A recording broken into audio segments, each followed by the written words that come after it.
James is a mixed traffic engine. He can pull both freight cars and coaches. He's proud of his smart red paint, and so is his driver.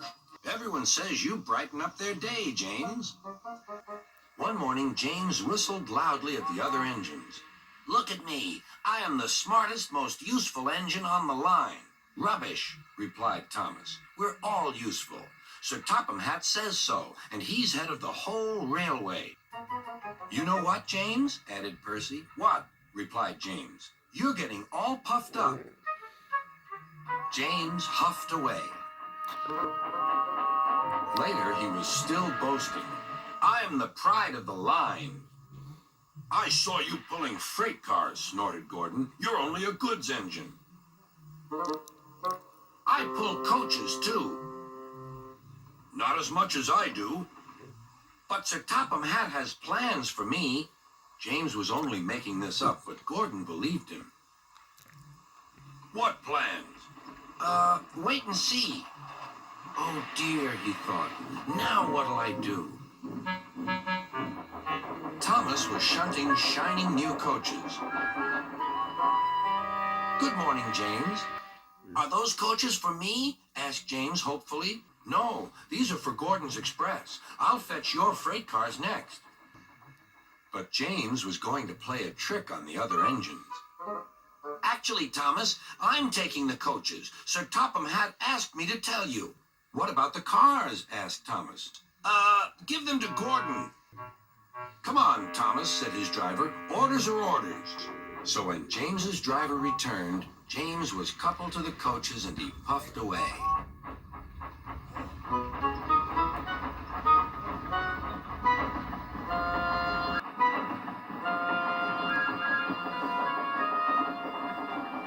Thomas returned with the freight cars, and a few minutes later, Gordon arrived.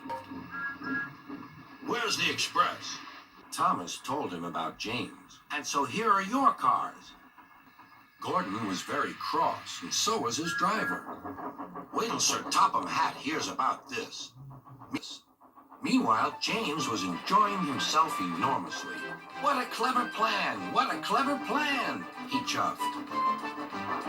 Then he saw Sir Topham Hatt. "Some jokes are funny, but not this one, James. You have caused confusion." "Yes, sir," said James. You will now stay in your shed until you are wanted." The other engines teased James. "I wonder who'll be pulling the express today," said Gordon. "I expect it'll be you," replied Henry. "James is stuck in the shed for being silly." James felt sad. Next morning, he went back to work. "Hello," whistled Thomas. "Good to see you out and about again."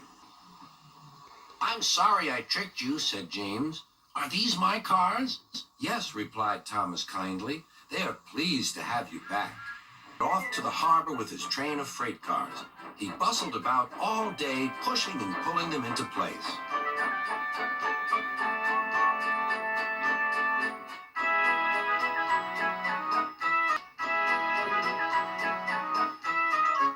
"Time to go home now, James," said his driver at last. "No cars or passengers, just we two." But his driver was wrong. "Excuse me," called a man. "I have a meeting with Sir Topham Hatt, and I mustn't be late. May I ride back with you?" "Of course," replied James's driver. Then he whispered to James, "This gentleman is a railway inspector." James was most impressed. He steamed along the line as smoothly and quickly as he could.